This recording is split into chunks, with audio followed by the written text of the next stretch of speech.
Du nouveau sur Starship, la fusée la plus puissante jamais construite, mais toujours en phase de test, hein, évidemment. Il y a eu son 10e vol et on a son bouclier thermique qui a enfin tenu. C'est une étape clé pour espérer réutiliser cet engin assez prochainement, Guillaume. Oh oui, oui, non, mais ça, vous l'avez sans doute vu dans la presse généraliste aussi.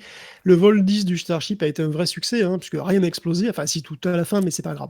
La fusée, elle est bien partie. Le premier étage, il est revenu intact dans le golfe du Mexique. Le reste, il est allé dans l'espace, tranquille. Il a livré des satellites factices, hein, sans aucun problème majeur. Donc, c'est 8 faux satellites Starlink, hein, En bois, qui peut-être, sont, je sais pas. Comment on qui peut sont faire des satellites sortis. factices? Je sais pas, tu mets un gros bloc de tôle, à mon avis. Tu sais, c'est des trucs plats.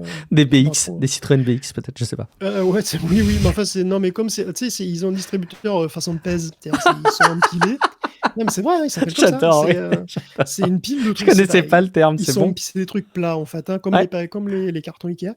Donc tu les empiles et puis ils sortent comme ça, ils sont éjectés par une fente, exactement comme un pèse. Ils c'est montent comme ça. génial. Ça s'appelle vraiment les pèses? Ah, mais je crois qu'ils Ah, appellent vraiment c'est ça les distributeurs de extraordinaire. pèse. Ils sont forts.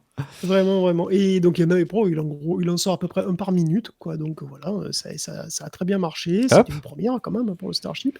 Puis après, il est revenu sur Terre. Il est rentré dans l'atmosphère sans être totalement détruit, quand même. Il a presque améri dans l'océan Indien. À la toute dernière minute, il a Hmm. basculé et au contact de l'eau, il a pris feu, il a explosé. Mais quand même, il a descendu, voilà, pile où c'était prévu. Enfin, je veux dire, il a bien décéléré. Il est arrivé un poil trop vite. Mais vraiment, jamais les tests avaient été aussi loin, quoi. Donc alors, on a vu effectivement les dégâts subis lors de la réentrée sur le. Bah, on a vu tous vu les photos, hein, il a l'air quand même pas mal amoché, mais en Ouais. réalité, c'est voulu. Parce que tout ça, c'est des sources de données, quoi, hein. Ils ont enlevé Hmm. même exprès des tuiles à certains endroits pour voir ce que ça ferait, etc. Et donc, tout ça, ça a très bien fonctionné. Alors, il y a eu des petits problèmes mineurs, on va dire. Bon, enfin, il vaut mieux pas, mais il y a des petits problèmes de moteur. Il y a un moteur qui s'est pas allumé. Les faux satellites, ils ont un peu bumpé sur la coque. Bon, c'est pas très grave, tu vois. Il y a rien qui a compromis la mission, qui est un vrai succès, qui tranche quand même beaucoup avec les gros échecs successifs de ces derniers mois, quoi.